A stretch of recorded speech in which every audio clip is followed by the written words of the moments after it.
द्रौपदी के 5 पति उसकी तकदीर में लिखे थे। स्वामी अड़गड़ानंद जी महाराज यथार्थ गीता के प्रणेता तत्वदृष्टा महापुरुष परमहंस स्वामी श्री अड़गड़ानंद जी महाराज ने अपने उद्बोधन में भक्तों के प्रश्न का उत्तर देते हुए बताया कि द्रौपदी के 5 पति उसकी तकदीर में लिखे थे।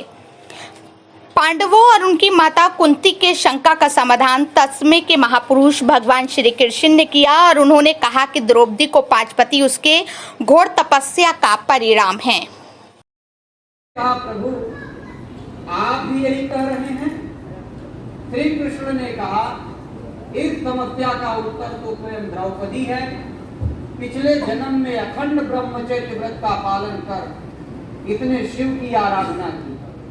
भोलेनाथ जब प्रसन्न हुए तो इतने वरदान मांगा। भगवान ऐसा पति दे जो संपूर्ण धर्मात्मा हो। शिव ने कहा एवं अस्तु। इसने पुनः कहा वह सबसे बलशाली हो। उन्होंने कहा तथास्तु। इसने पुनः कहा भगवान वह सबसे बड़ा धनुर्धर हो। भोलेनाथ ने कहा ठीक ऐसा ही होगा। इसने पुनः कहा भगवान वह सबसे सुंदर हो। शंकर ने कहा जयती तुम्हारी इच्छा। इसने कहा भगवान वह विद्वान और विनयी हो। भगवान ने कहा अच्छा अच्छा सब होगा और अंतर्धान होगा। भोलेनाथ का पहला वरदान है युधिष्ठिर, संपूर्ण धर्मात्मा। उनके दूसरे वरदान के रूप में भीम हैं। इनसे बलशाली इस समय संसार में कोई नहीं है और इनके जीवन काल में न कोई होगा। तीसरा वरदान सबसे बड़े धनुर्धर के रूप में अर्जुन है।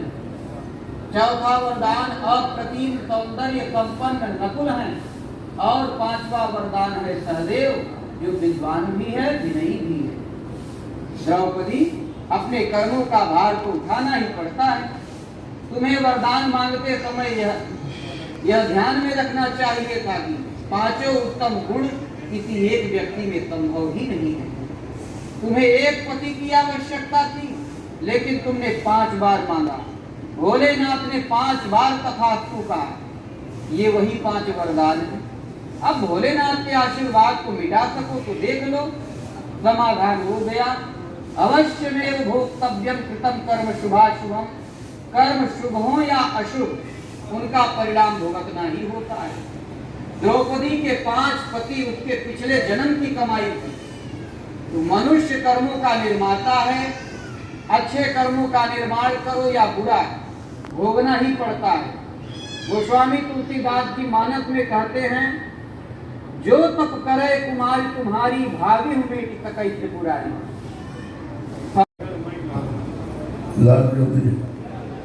लड़का सुनाएगा।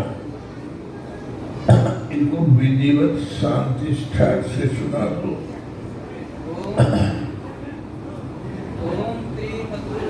अरे विजयदर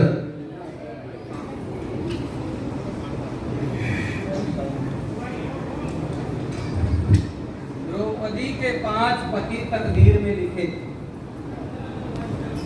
महाभारत में कथा आती है कि जब द्रौपदी का स्वयंवर हो गया पांडवों की खुशी का वारा पार नहीं था।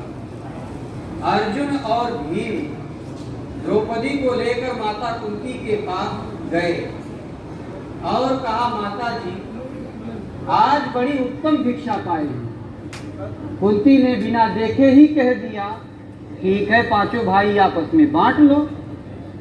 कुंती ने घूम कर देखा तो पूछा यह देवी कौन है?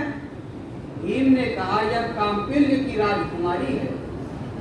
कुंती ने कहा ओ इस देवी को तुम लोगों ने भिक्षा बताया, माँ से भी विनोद किया। श्री राम नाम का एक लड़का गायब हो गया है। उसके पिताजी खोज रहे हैं। यहाँ स्टेज पे है, यहाँ मंच पे है। अगर आवाज सुनाई पड़ रही हो तो लड़का यहाँ चला गया। श्री राम नाम यही तो नहीं है लड़का। नहीं यार ये तो बाकी